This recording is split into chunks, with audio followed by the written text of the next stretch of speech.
Et 8 mois après la dissolution, l'indice parisien, le CAC 40, qui repasse enfin le cap des 8000 points. Est-ce qu'on peut aller encore plus haut? On voit ça avec vous, John Plassard. Bonjour John.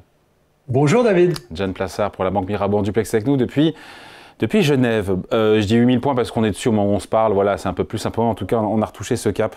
Ça peut paraître bizarre, encore une fois. Comment est-ce qu'on explique que l'indice parisien retrouve ce niveau alors que la guerre commerciale semble lancée par Donald Trump et que l'Europe, on le sait, sera bientôt dans son viseur?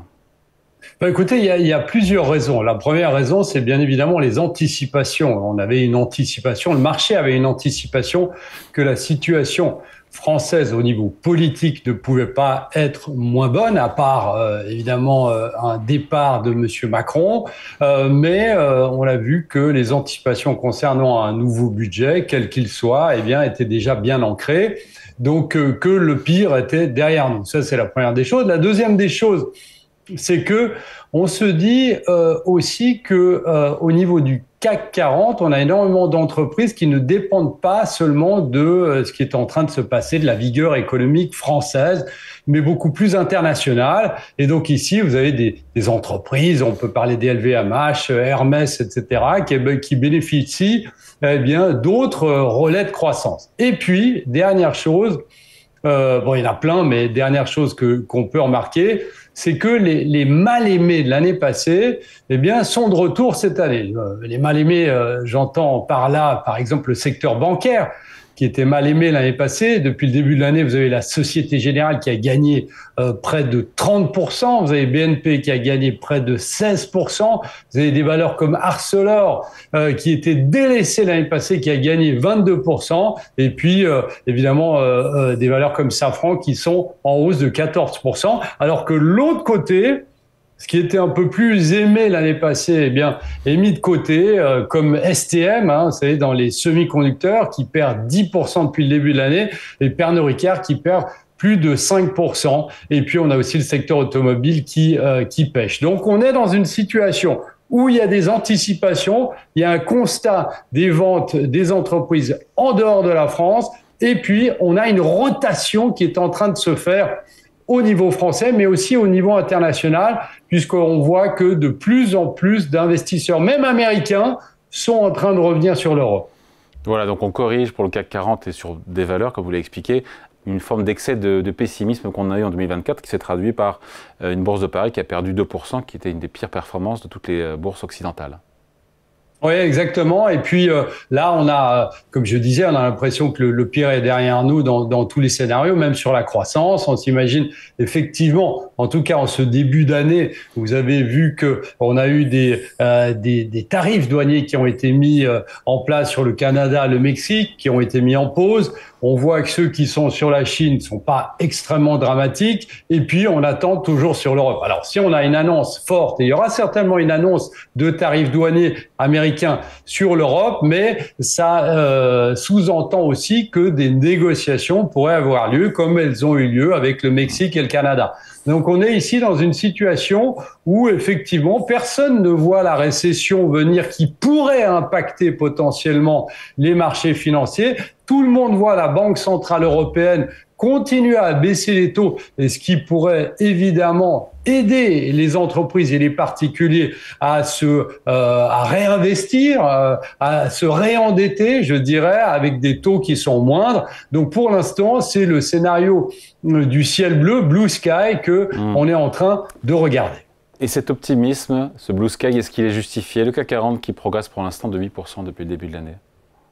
Alors, écoutez, oui, et toujours dans ces questions d'anticipation. Vous savez que il y a une chose qui est assez intéressante si on regarde le CAC 40 en particulier, c'est que en fait, vous avez beaucoup de rumeurs, et évidemment à confirmer, à prendre avec des pincettes, comme quoi on pourrait avoir un cessez-le-feu entre l'Ukraine et la Russie. Et si vous prenez ce cas précis, eh bien, vous pouvez voir ici que on est dans une situation que pour la reconstruction potentielle, et je répète, il faut prendre ça avec des pincettes, eh bien, on a des entreprises, par exemple, françaises, comme Vinci et Bouygues, qui pourraient bénéficier de cette reconstruction. Dans l'autre idée, c'est que, vous savez, la défense, la question de la défense en Europe, l'augmentation des budgets pour la défense face aux pressions, notamment de Donald Trump, eh bien, pourrait amener des entreprises françaises comme Dassault, Thales ou encore Safran, eh bien, à profiter de ces dépenses supplémentaires. Donc, vous avez pas mal d'anticipations qui sont en train de se mettre en place. Et chose assez intéressante, c'est que en termes de fusion-acquisition, les fameux M&A, eh bien, vous avez aussi pas mal de fantasmes là-dessus parce que, notamment dans le secteur bancaire, on a énormément de groupes en Europe qui sont en train aujourd'hui de se rapprocher ou de manger, je dirais, des plus petits acteurs. Et ça soutient aussi la cote européenne, mais la cote française aussi dans le futur. Ce qui soutient également, John, la cote parisienne et l'indice parisien, c'est évidemment aussi les bonnes performances. On est en période de publication de résultats, les bonnes performances financières. Alors, je dis ça, mais en même temps, on a eu L'Oréal qui est un petit peu déçu, là, il y a quelques heures. Mais sinon, au global, il y a eu de bonnes publications, notamment ce qui a soutenu, vous parlez des valeurs bancaires. Oui, tout à fait. Et puis, on s'est rendu compte que le pire était attendu pour le secteur bancaire, même dans un environnement où on avait des baisses des taux d'intérêt des banques centrales et de la Banque centrale européenne ici. Eh bien, on voit que c'est plutôt le verre à moitié plein que voient les investisseurs en se disant qu'effectivement, lorsqu'on baisse les taux d'intérêt, eh bien, les entreprises affluent, entre guillemets, vers les banques pour essayer d'avoir des nouveaux prêts. Et puis, ça, évidemment, ça alimente le secteur bancaire. Donc, on est effectivement ici dans une situation sur le secteur bancaire où on se dit que on a du meilleur à venir. Et puis aussi, vous savez, lorsque vous parlez de la France, le premier partenaire économique de la France, c'est l'Allemagne. L'Allemagne, ces 2 dernières années, a connu une croissance négative. Donc, on se dit que potentiellement, on peut pas faire pire. Donc, c'est aussi un investissement sur une idée, un rêve, un fantasme que notre premier partenaire économique pourrait redémarrer doucement, bien évidemment, notamment à travers le secteur de la chimie, mais que ça pourrait aussi aider la France. Le fait que le budget ait été voté cette semaine, ça n'a pas vraiment joué sur le CAC 40, peut-être plus sur les taux longs français? Même pas, parce que on anticipait qu'il pourrait avoir un budget à minima qui soit voté, et ça c'est sans parti pris, mais on imaginait que ça allait se faire à un moment ou à un autre, qu'on ne pouvait pas rester dans la même situation, que toutes les volontés de faire tomber M. Macron c'était pas consensuel d'une certaine manière, que effectivement une dissolution de l'Assemblée nationale à partir du milieu de l'année n'était pas non plus sur la table puisqu'elle avait eu lieu une fois. Donc je dirais que c'était déjà anticipé. Vous savez, on regarde et on avait discuté ensemble, David, sur le spread qu'il y a entre l'Allemagne et la France. Bien, il n'a pas tellement bougé, même après l'adoption du budget français, où on voyait qu'il y avait déjà des anticipations sur ce spread il y a quelques semaines de cela, et donc c'était vraiment quelque chose qui n'a pas eu un effet violent sur le CAC 40. Bon, on sait que le gros argument en faveur des marchés boursiers européens, et notamment du CAC 40, c'était leur faible valorisation. Est-ce que cet argument, il marche toujours après 8% de hausse sur le CAC 40 depuis le début de l'année? Oui, parce que si vous prenez les PI, donc c'est les ratio cours sur bénéfice. Voilà, vous avez bien fait de le traduire. Eh bien, si vous faites la comparaison en Europe, c'est très compliqué de faire la comparaison en Europe, c'est-à-dire parce que toutes les situations sont différentes. Mais par exemple, le PIB de la France, on est à 15,19, alors que le DAX, on est à 16,50. Et l'Euro Stoxx 50, on est à 15,40, donc un peu plus élevé. Puis si vous comparez avec les États-Unis, c'est complètement différent. Ils sont à 25, mais ça, c'est tiré notamment par la tech et puis d'autres arguments. Donc même là, en termes de valorisation, aujourd'hui, j'ai pris les chiffres ce matin, eh bien, on a encore un peu à gratter, je dirais, si on se focalise sur la valorisation. Mais je suis pas certain. Vous savez que, notamment sur le secteur, si on exclut Hermès, qui est un peu un animal à part, vous savez que le LVMH est un acteur qui pèse lourd sur la cote parisienne. On a vu que lors des dernières publications de résultats, il y avait une déception sur la Chine et que les États-Unis allaient mieux notamment. Mais vous savez, tout le monde parie sur une décélération de la croissance chinoise.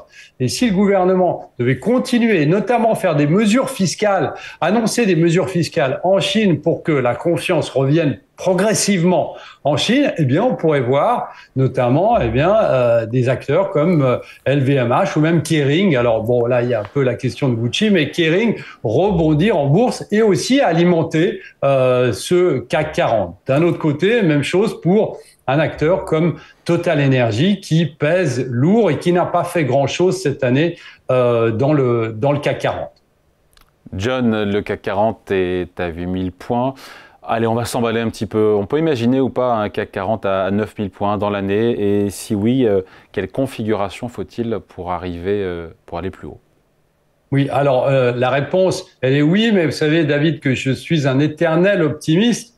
Donc oui, je pense qu'on peut y arriver. Je pense qu'on peut y arriver pour deux raisons. La première, c'est ce qu'on a dit, un alignement d'étoiles sur on a dit le premier partenaire économique de la France et l'Allemagne. Potentiellement, à partir du 23 février, eh bien, on sera dans une modification du frein à l'endettement en France qui pourrait aussi alimenter la croissance française. Une augmentation dans la défense européenne qui peut aussi alimenter, plus de fusion-acquisition, un cessez-le-feu potentiel toujours en Ukraine, et puis des valeurs comme on a parlé des valeurs mal aimées qui continuent à monter, et de l'autre côté, eh bien certaines valeurs qui sont assez lourdes comme Sanofi, LVMH et puis Total Energy qui rebondissent et qui peuvent refaire leur retard. Donc on pourrait théoriquement toujours, arriver sur les 9000, je le souhaite, mais bon, évidemment, vous savez qu'on est toujours dans des situations où, comme on l'a dit en début d'année, c'est très difficile de faire des prévisions sur un chiffre précis parce qu'il y a tellement d'éléments extérieurs et notamment les décisions de M. Trump que la tendance pourrait s'inverser. Et ça pourrait secouer quand Trump dégainera des droits de douane, qui suspendra peut-être d'ailleurs après un deal avec les Européens, quand on sera visé. Voilà. Oui, et vous savez, l'expérience très courte, il est arrivé il y a à peine un mois à la Maison-Blanche, l'expérience très courte de l'arrivée de Donald Trump et des menaces pour qu'il puisse conclure des deals nous a montré que toute baisse ou consolidation était une consolidation dans lesquelles il fallait rentrer, c'est-à-dire dans lesquelles il fallait investir. Donc s'il y a un gros stress qui arrive ces prochaines semaines, bien revenir sur les marchés pour exploiter cette baisse parce qu'il y aura certainement des accords qui seront conclus.